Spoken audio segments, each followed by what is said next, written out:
AITA for refusing to propose with my mom's ring when she invited her ex to watch. My name is Ethan Rowe. I'm 31, male, and I live in a one-bedroom apartment in Columbus, Ohio, where the radiators clang like they're trying to communicate with the dead every winter. The building is old enough that the laundry room still uses reloadable cards. The parking lot never has enough spaces, and every hallway smells faintly like somebody else's dinner. I work as a night shift dispatcher for a private ambulance company. That means I spend most of my nights under fluorescent lights, staring at multiple monitors, drinking burnt gas station coffee, and listening to people try not to panic. You learn quickly that raising your voice usually makes things worse.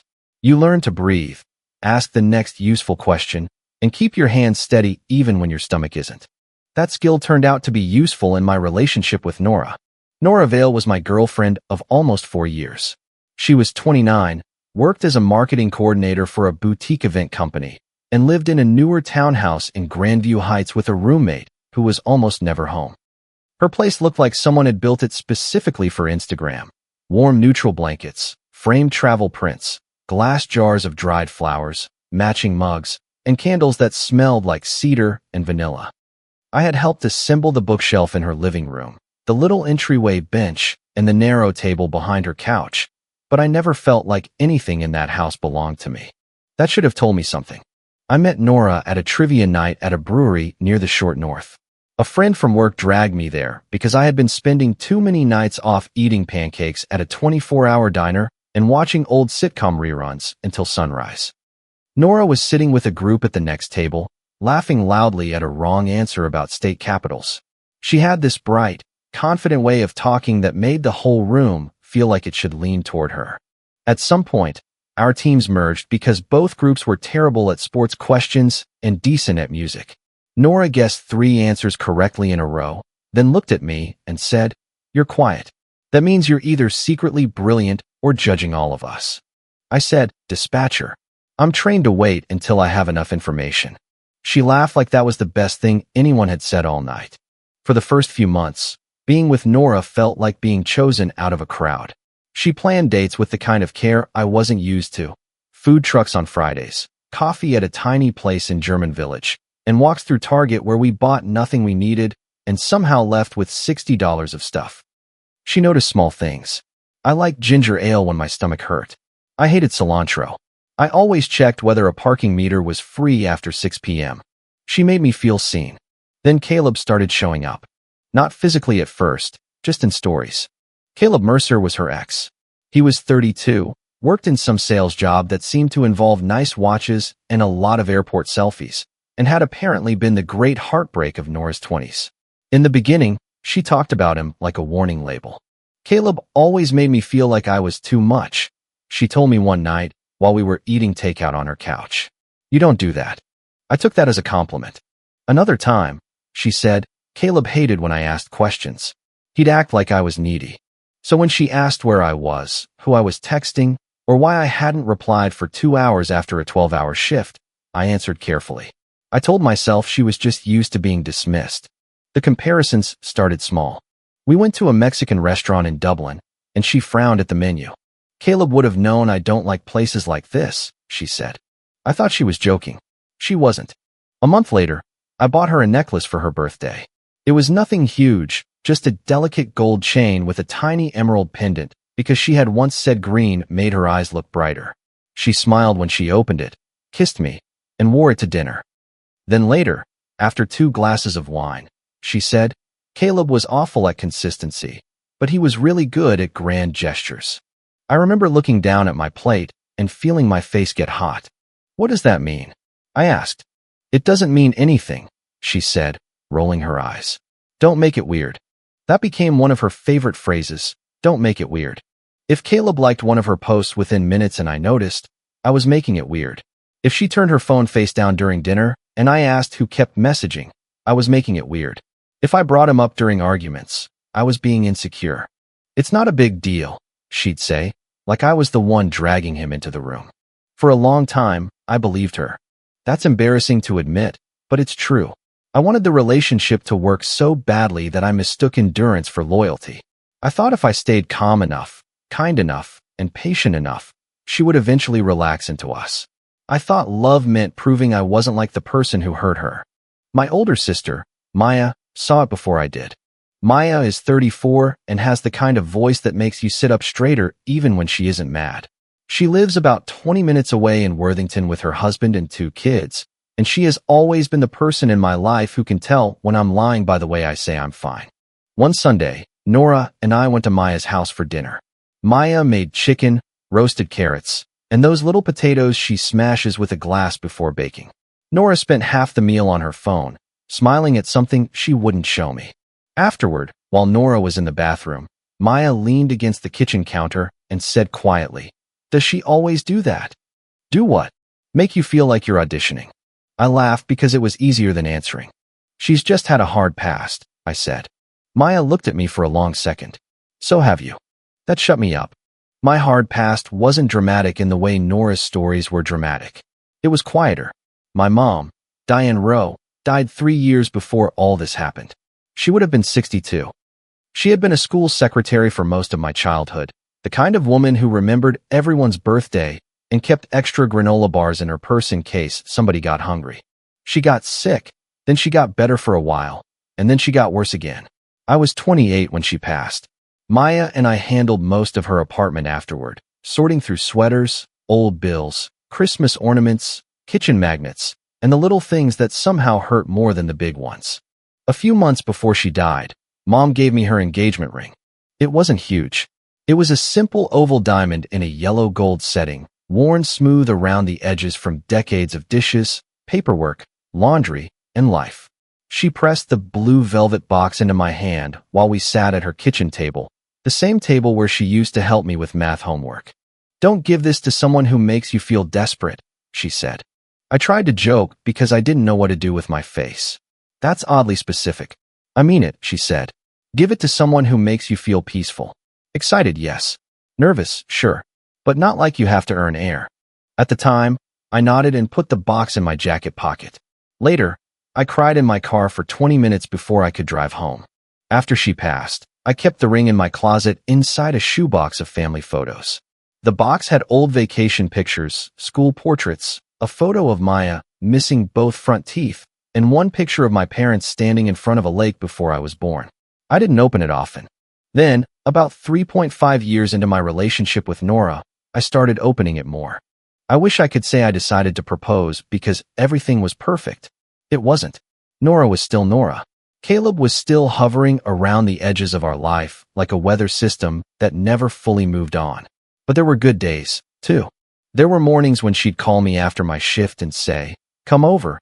I made coffee," and I'd drive across town with the sun coming up, tired but happy. There were nights when she'd fall asleep with her head on my shoulder during a movie, and I'd feel this quiet ache in my chest because I wanted us to be simple. There were Target runs where she grabbed my hand without thinking. There were Sunday breakfasts. There were little notes she left on my dashboard. I convinced myself that marriage would give her security. That was the lie I told myself. Not that I wanted to marry someone who made me feel calm. Not that I felt safe. I told myself she would become safe once I proved I wasn't leaving. So I started planning. I didn't plan a public proposal. I hated public proposals, and Nora knew that. I had told her once at a restaurant when someone across the room got down on one knee and everyone started clapping. Nora had sighed and said it was romantic.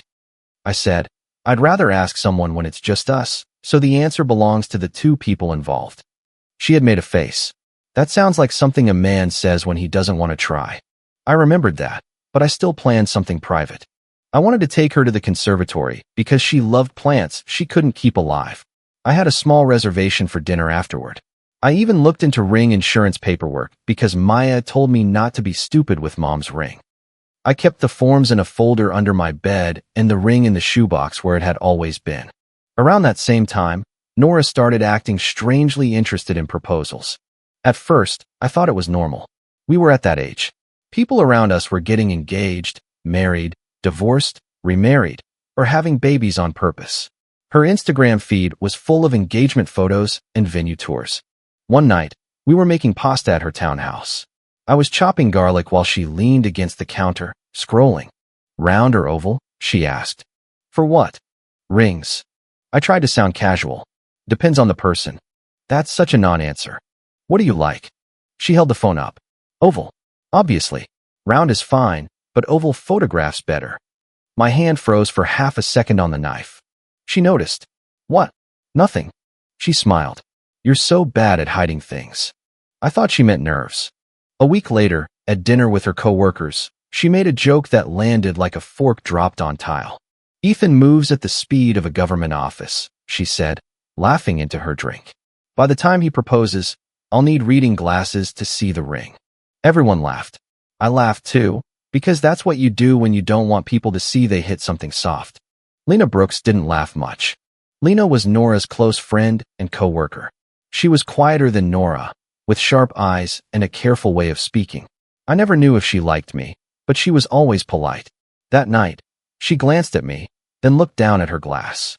On the way home, I told Nora the joke had bothered me. She sighed like I had asked her to carry furniture up 3 flights of stairs. Ethan, it was a joke. It didn't feel great. You're making it weird. There it was again. By then, she had started turning her phone face down during meals. Caleb liked almost everything she posted. If she put up a picture of coffee, Caleb liked it. If she posted a blurry photo of a brewery patio, Caleb liked it. If she posted a picture of us, he still liked it, which somehow felt worse. One night, I asked, "Do you still talk to him?" She didn't look up from her salad. Sometimes. How often is sometimes?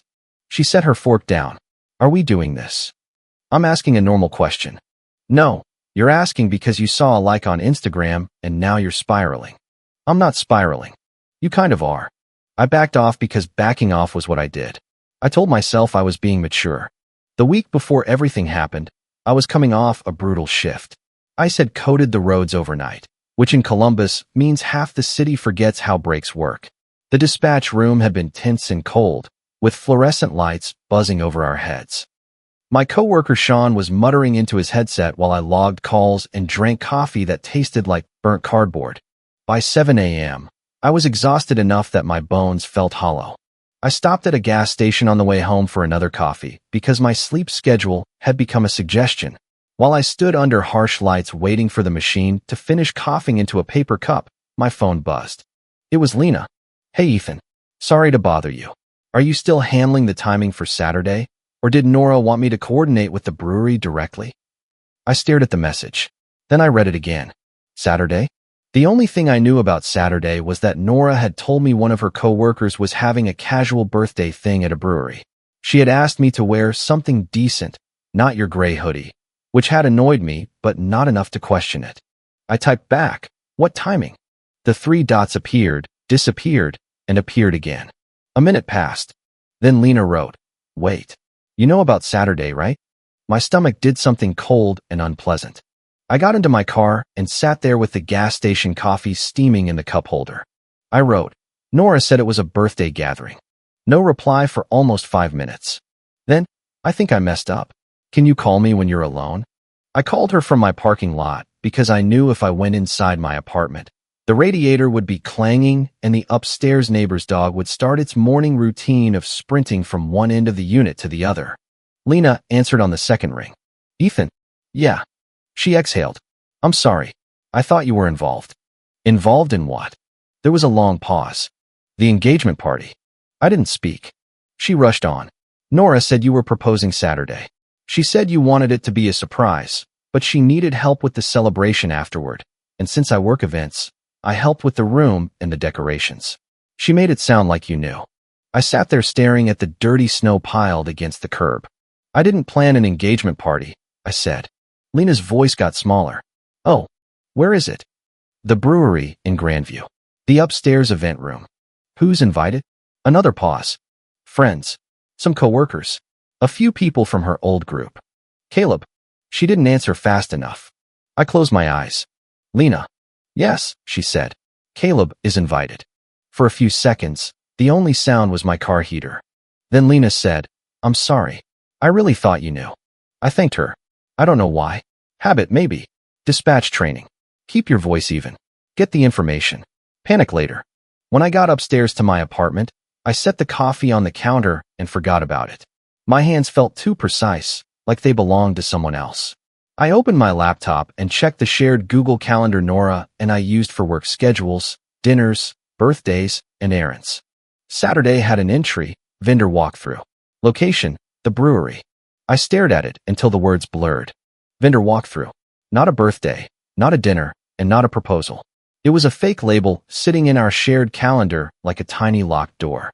That night, I went to Nora's townhouse. She was in a good mood. Too good.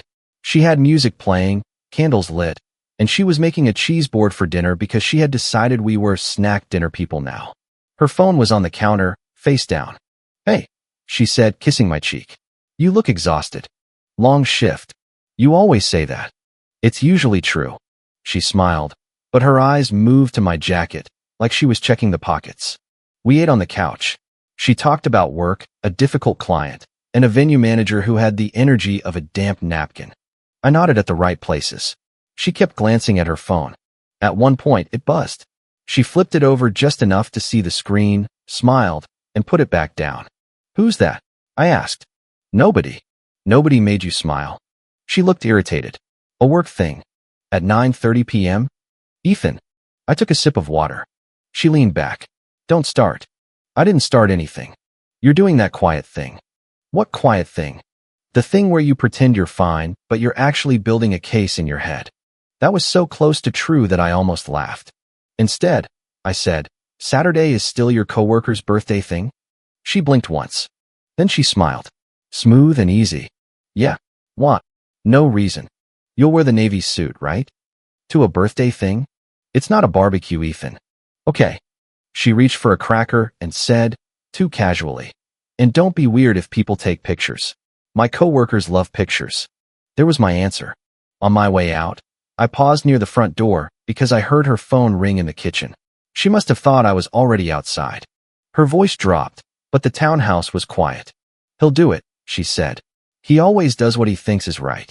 I stood with my hand on the doorknob. Then she laughed softly. "No, he has no idea. That's the point." I left before I heard more because I was afraid of what my face would do if I stayed. The next morning, after another restless half-sleep, I opened my closet and pulled down the shoebox. I already knew. I think some part of me had known from the second Lena said engagement party. But knowing something in theory is different from seeing proof with your own eyes. The shoebox was on the right shelf, where I always kept it, but the lid was slightly angled. I am not a neat person in most ways, but I had always placed that box carefully. Inside, the blue velvet ring box was not where I left it. It was turned sideways, pressed between a photo envelope and a stack of old birthday cards. There was a tiny beige makeup smudge on the velvet. Nora wore foundation that exact shade. I sat on the floor with the box in my lap and felt something in me go very still. She had gone through my closet. She had opened the shoebox of my family photos. She had touched my mother's ring. Not because she found it by accident. Not because she was overcome with emotion. Because she wanted to inspect the prop before the performance. My phone buzzed. "Lena again. I'm sorry. I couldn't sleep. I need to send you something. You deserve to know before Saturday." Then the screenshots came. At first, I didn't understand what I was looking at. It was a group chat featuring Nora, Lena, two coworkers, a friend named Tessa, and another woman I had met maybe twice. Nora had sent a photo. My mother's ring, sitting in its blue velvet box. There it was, under Nora's bright kitchen lighting, my family heirloom in a group chat full of heart emojis and champagne bottle gifts. Under it, Nora had written, "He finally got useful for something." My whole body went cold. Someone had replied, "Is that the ring?" Nora, "Yep. His dead mom's ring." I almost feel bad but also look at it. Another person, "Are you sure he's doing it Saturday?" Nora, "He will. He's been acting nervous for weeks. Plus if the whole room is there, he won't chicken out." Lena had written, "Nora, does Ethan know there's a party?" Nora, "He doesn't need to. He hates public stuff, but he'll survive." Then Tessa, "Is Caleb really coming?" Nora, "Obviously. That's half the point." I put the phone down. The apartment was quiet except for the radiator knocking in the corner. 3 hard metallic bangs, then a hiss. I picked up the phone again because apparently, pain can make you stupidly curious. Lena had sent more screenshots, these ones from private messages. She wrote, "I got these because Nora showed me last week while laughing. I know I should have said something sooner. I'm sorry. The private messages were between Nora and Caleb. Caleb, so safe guy finally bought the ring? Nora, he didn't buy it. Family heirloom. Caleb, even better. Sentimental and free. Nora, don't be mean. Caleb, you like mean. Nora, I like when people know my value. Caleb, and Ethan does? Nora, Ethan is safe. Loyal. Easy to manage. Caleb, safe option coming through. Nora, at least my safe option wants to marry me. Caleb, does he? Or did you train him well? Nora, come Saturday and find out. Caleb, if he gets down on one knee, I'll clap. Nora, you better. I mostly want to see your face when he gives me his dead mom's ring. There are moments when anger feels hot, but this wasn't like that. This felt like stepping outside in January without a coat. Clean, sharp, almost quiet. I didn't throw the phone. I didn't call Nora. I didn't text anything dramatic. I took screenshots of the screenshots. I saved them to my laptop, then to a folder in my email. My hands shook a little, but not enough to stop me. Then I called Maya. She answered in a sleepy voice. Do you know what time it is? It's about Mom's ring. Everything in her voice changed. What happened? I tried to explain. I really did. But halfway through, when I got to the makeup smudge on the velvet box, my throat closed. Maya didn't interrupt. When I finished, she said, bring me the ring. I'm not giving it to Nora. I know you're not. Bring it to me anyway. I'm going Saturday. No, you're not. I am. Ethan, I need to see it, I said. I need to see her choose the lie in public. Because if I don't, there's a part of me that will let her cry and explain, and somehow I'll end up apologizing for finding out. Maya was quiet for a long moment. Then she said, Mom told you peaceful, not desperate. I know. Do you? That one hurt. I looked at the blue velvet box sitting open on my coffee table. The ring caught the gray morning light from the window. I'm starting to. Maya sighed. What are you planning? Nothing reckless. That's not an answer. I'm going to let her ask for what she thinks she's owed. Then I'm going to tell the truth and leave. You don't owe anyone a public explanation. No, I said. But I owe myself a clean ending. Maya didn't like it. I could hear that. But she knew me well enough to know I had already decided. Fine, she said. But the real ring does not go in that room. It won't. That afternoon, I drove to a department store in Hilliard under a flat gray sky and bought the cheapest ring I could find that still came in a small box. It was costume jewelry, silver-colored, with a fake stone that looked too bright under the harsh lighting. The cashier barely looked at me when she rang it up. Gift receipt, she asked. No. Outside, I sat in my car and swapped the rings. My mother's ring went into a small zippered pouch Maya had given me years ago. The fake ring went into the blue velvet box. For a second, seeing that cheap thing inside Mom's box made me feel sick, like I was disrespecting her. Then I thought of Nora holding my mother's ring up to a phone camera and sending it to Caleb. No, the disrespect had already happened. I drove straight to Maya's house. Her kids were at school, and her husband was at work. She opened the door before I knocked twice. When I handed her the real ring, her face tightened. She touched it? She asked. Yeah. Maya opened the pouch, looked at the ring, then closed it gently. She doesn't get near this again. I know. She put it in Mom's old jewelry box, the one Maya had kept after we cleaned out the apartment. It was wooden, with a tiny drawer that stuck if you pulled too fast. Then she hugged me. I stood there stiff for about 2 seconds before I folded. I didn't fold dramatically. I didn't collapse. But I cried into my sister's shoulder in her quiet kitchen while a dishwasher hummed and a clock ticked over the stove. It was the kind of crying you do when you're trying not to make a sound because the pain is embarrassing. Maya rubbed my back once. I hated watching you disappear, she said. That was the sentence that stayed with me. Because that's what had happened. Slowly, politely, in ways nobody could point to all at once. I had made myself smaller so Nora could feel bigger. I had treated every boundary like a negotiation. I had confused being calm with being okay. Saturday came anyway. Nora texted me at noon. Don't forget tonight. 7, wear the navy suit. Please don't be late. Then, a minute later. Also maybe shave. You look handsome clean. I stared at the phone and almost typed something mean. Instead, I wrote, I'll be there. She sent a heart. I spent most of the day doing normal things badly.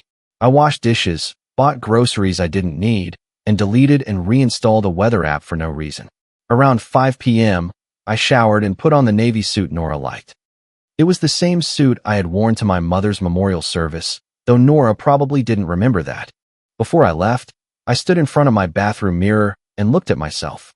I didn't look brave. I looked tired. That was fine. Tired people can still do hard things. The brewery had sticky floors, exposed brick, string lights, and a smell like hops, fried food, and old wood. Downstairs, regular customers were laughing over flights of beer. Upstairs, the private event room had been transformed into Nora's version of a perfect moment.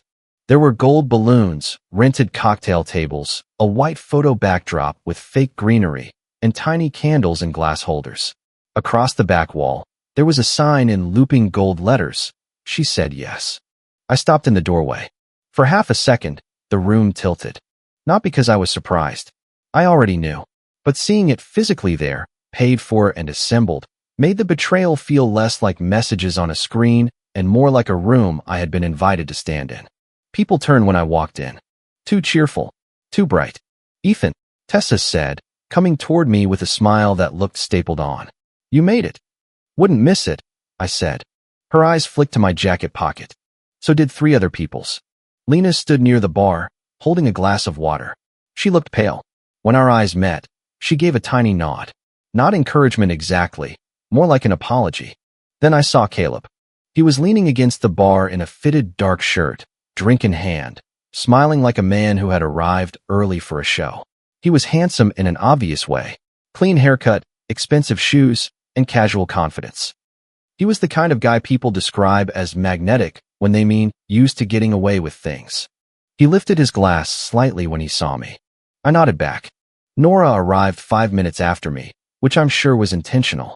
She walked in wearing a cream-colored dress I had never seen before. Her hair was curled, her makeup was perfect, and her nails were done in a pale pink that made her hands look camera-ready. She stopped in the doorway and pressed one hand to her chest. Oh my God, she said. It was a good performance. I'll give her that. Everyone clapped and laughed. Someone shouted, surprise. Nora covered her mouth, looking around the room like she hadn't approved every balloon. What is this? She asked. Tessa hugged her. We love you. Nora's eyes found mine over Tessa's shoulder. Not my face. My jacket pocket. I smiled. She smiled back, but there was a question in it. For the next 30 minutes, the room behaved like it was waiting for a train. People talked too loudly. Phones stayed close to hands. Every time I moved, someone looked over. A guy from Nora's work asked if I was nervous, then immediately pretended he meant about the weather.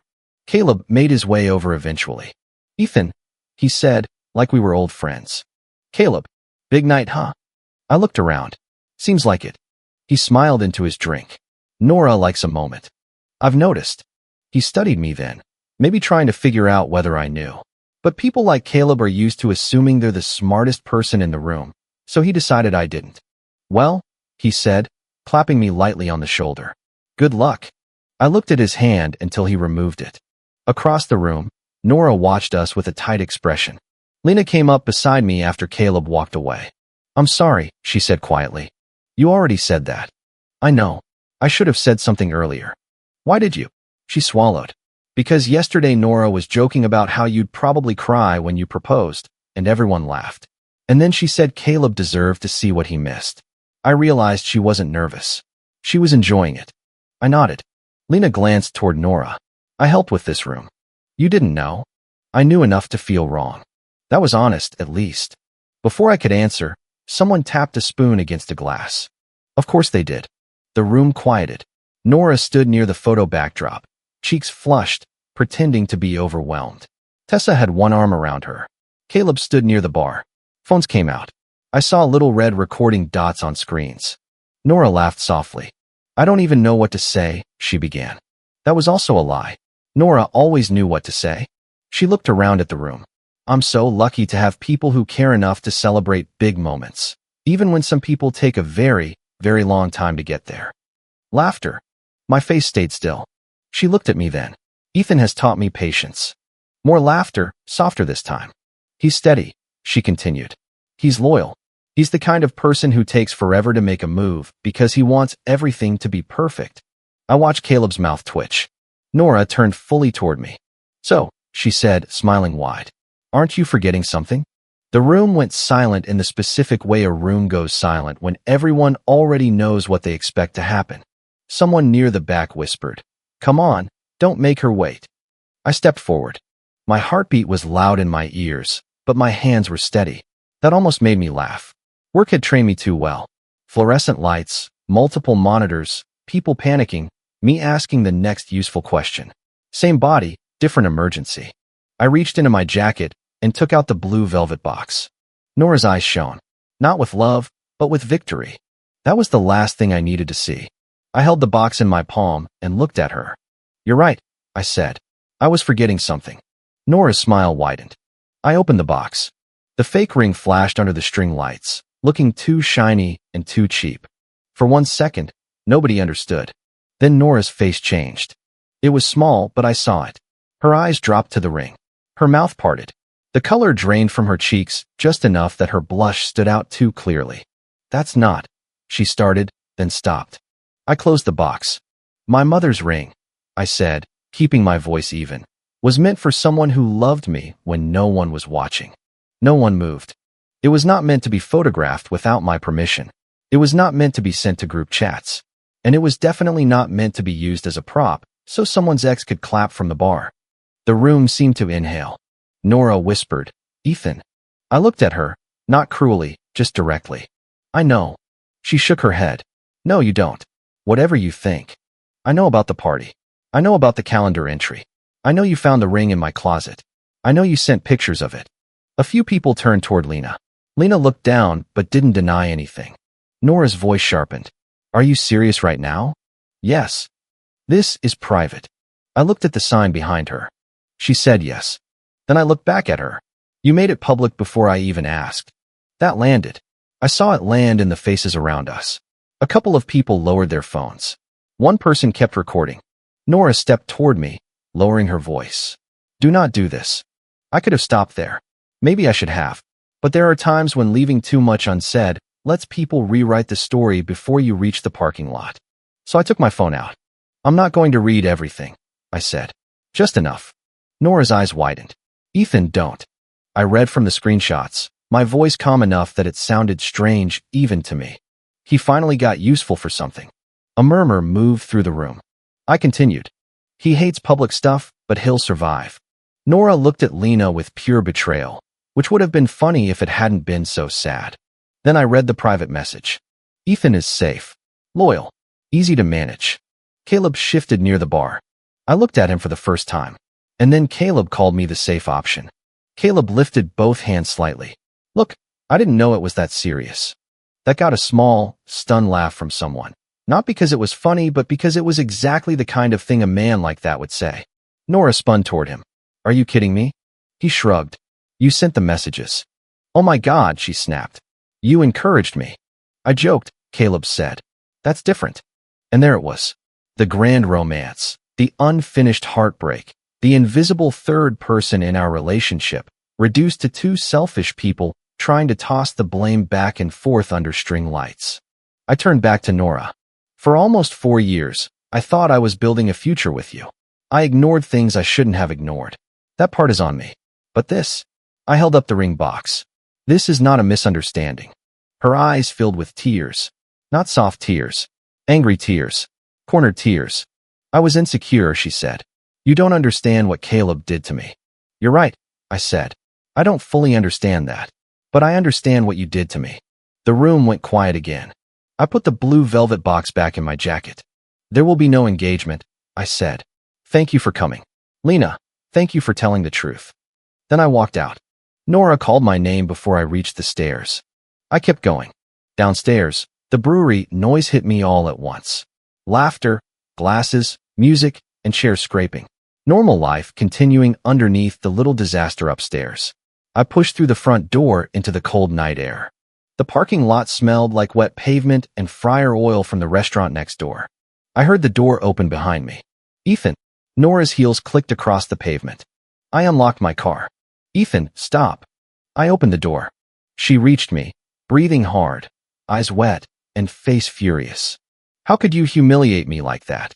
I looked at her. That was the first thing she asked. Not why I was hurt.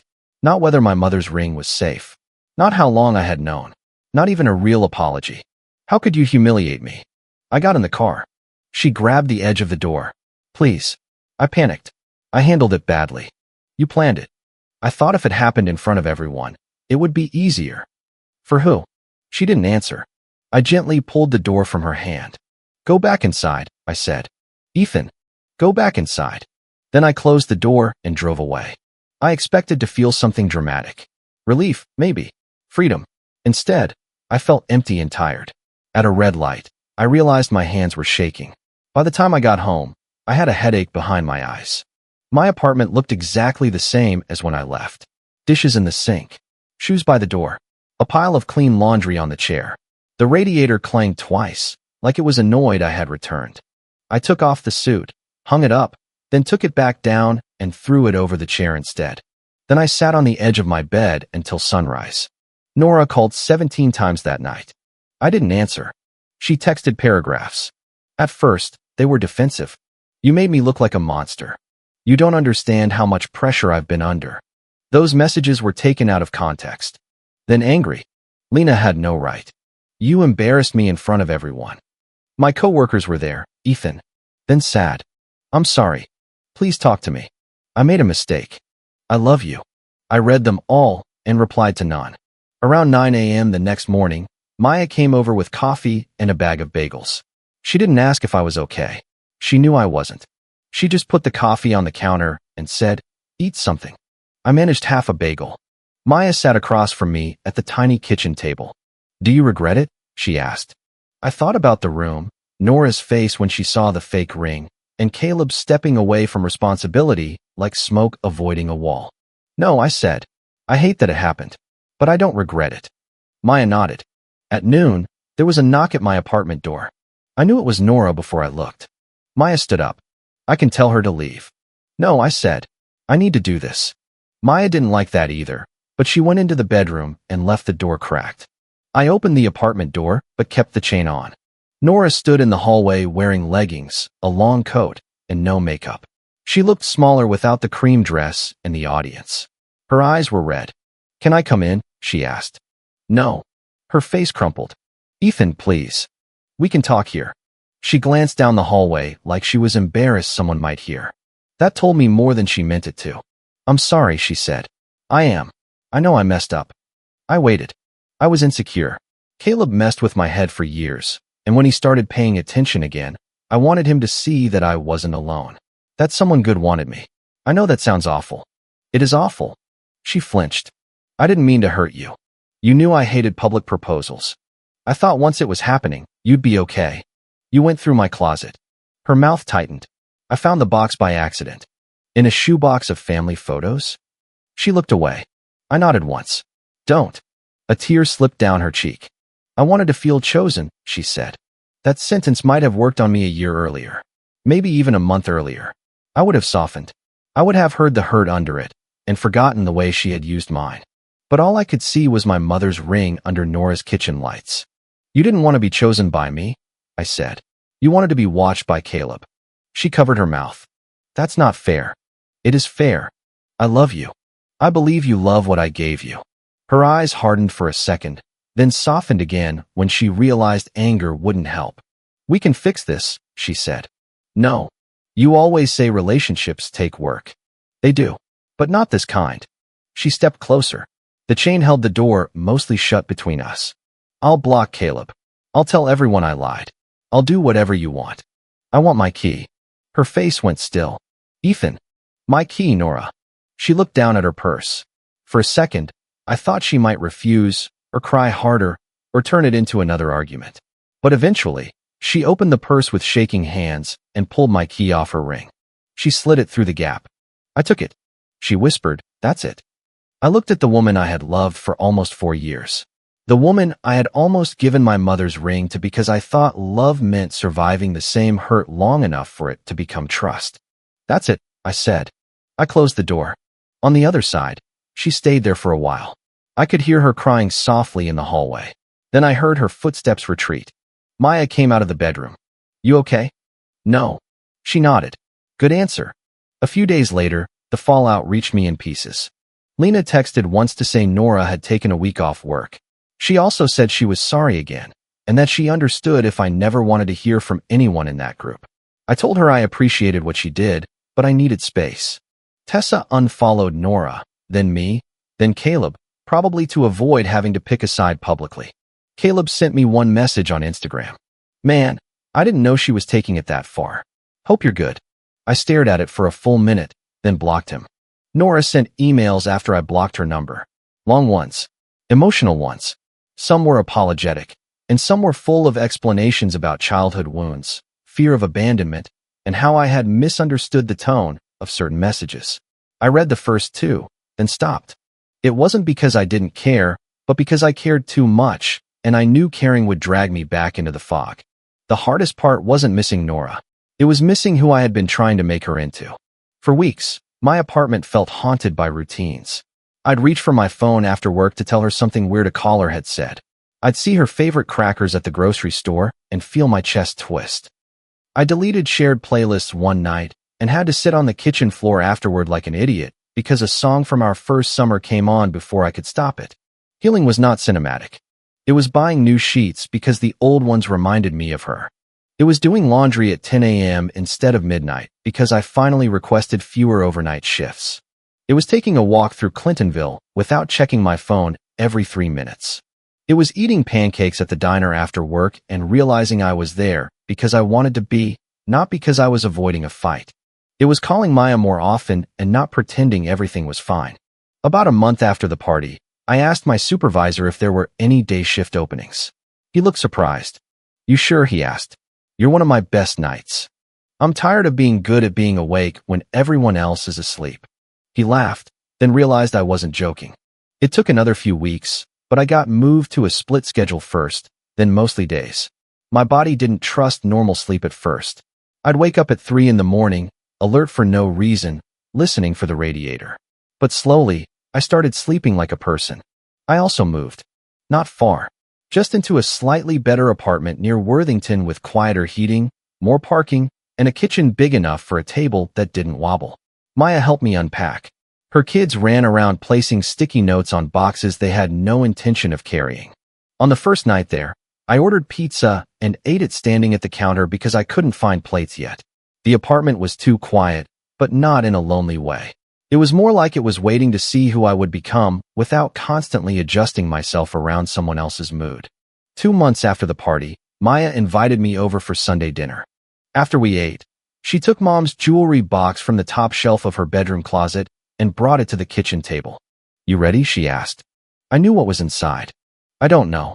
"That's allowed." She sat across from me and opened the box. The ring was in the same zippered pouch. She placed it on the table between us. For a while, I didn't touch it. "I thought I ruined it," I said. Maya frowned. "The ring. What it meant." "No," she said. "You protected what it meant." I picked up the pouch and opened it. My mother's ring looked exactly the same. Yellow gold, oval stone, and tiny scratches from a real life. It hadn't changed because Nora touched it. It hadn't become less my mother's because someone else failed to respect it. That mattered.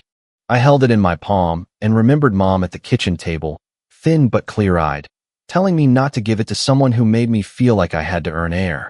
Back then, I thought she was talking about the person I would marry. I understand now she was also talking about me. She was talking about the part of me that thought being chosen by someone else was proof I had value. About the part that stayed too long because leaving felt like admitting I had been wrong.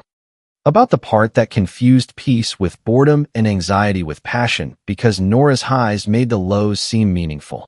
I took the ring home that night. Not because I was ready to give it to anyone. I wasn't. I didn't even want to date. The idea of sitting across from a stranger and explaining my job, my family, my favorite movie, and my whole little life sounded exhausting. I took it home because it belonged with me. I put it in a small lockbox, not hidden in a shoebox anymore. I kept the family photos separate, where I could actually look at them. One picture of Mom went on my bookshelf in the new apartment. She was laughing in it, her head turned slightly, one hand lifted like she was telling whoever held the camera to stop. Sometimes, when I leave for work in the morning, I see that picture and think about the version of myself who almost gave away her ring to a woman who wanted an audience more than a marriage. I don't hate that version of me anymore. He was trying. He was lonely. He wanted love to be something he could earn by being steady enough. He ignored red flags. Yes, but not because he was stupid. It was because hope can make a very convincing argument when you're tired of starting over. Nora taught me something, but not in the neat, inspirational way people like to package pain. She showed me what it looks like when someone wants the benefits of your loyalty without the responsibility of honoring it. Caleb was never the real problem, not entirely. He was just the mirror Nora kept checking. The real problem was that I had accepted being compared to a ghost in my own relationship and called that patience. I don't do that anymore. My life is quieter now. My apartment stays mostly clean. I buy decent coffee instead of whatever the gas station machine spits out. I still work dispatch, and I still keep my voice calm when things get tense, but I don't bring that same emergency mode into my personal life. I answer messages when I can. I stop explaining after someone chooses not to understand. I don't compete with exes, memories, or unfinished stories. And my mother's ring sits where it should, waiting for a future that feels peaceful instead of desperate. Not hidden, not promised, not used as proof for anyone watching. It is mine to protect until the right kind of love makes it easy to open the box. If you liked it, don't forget to leave a comment and support the channel by subscribing. See you in the upcoming stories.